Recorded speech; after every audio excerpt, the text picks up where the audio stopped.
Supporters of House Bill 252, also known as the STARS Act, say it's one of the key pieces of legislation this session to tackle education funding.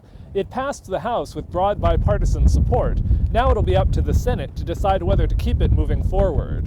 The bill makes a number of changes to Montana's education funding laws. One of the most significant would be revising the TEACH Act to provide more funding for school districts that increase their basic teacher pay. Republican Representative Lou Jones of Conrad is sponsoring the bill and says it makes sense to structure these funding boosts as incentives. Obviously, some in the education community would rather just have the money with no obligations or strings attached. We've kind of tried that, and we have one of the lower teacher pays in the country.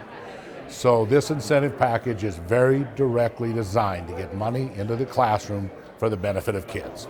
The base salary to qualify for the incentive would be around $41,000. Rob Watson, executive director of the School Administrators of Montana, said even that is likely not enough, especially in light of the rising cost of living. But passing this bill would be a key first step. A lot of our districts are really struggling with finding qualified teachers, including in our larger school districts, so we think the STARS Act is a significant step forward. HB 252 passed the House 88-9. Senate President Matt Regier said Tuesday that he thought Republican senators understood the reasoning behind the bill, but that some of them would be more reluctant to support it, since a bill to boost support for educational expenses outside the public school system failed in the House. It's disappointing to not see the full gamut come forward, and I think that does affect maybe a little bit of how people look at STARS. Democratic leaders said they didn't think the STARS Act alone was enough to address school funding issues. They want to see more done, either through amendments or through additional bills. We view that as a step in the right direction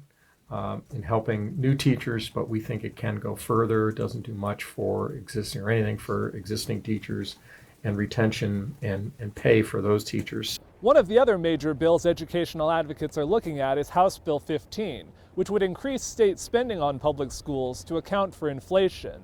In Helena, Jonathan Amberian, MTN News.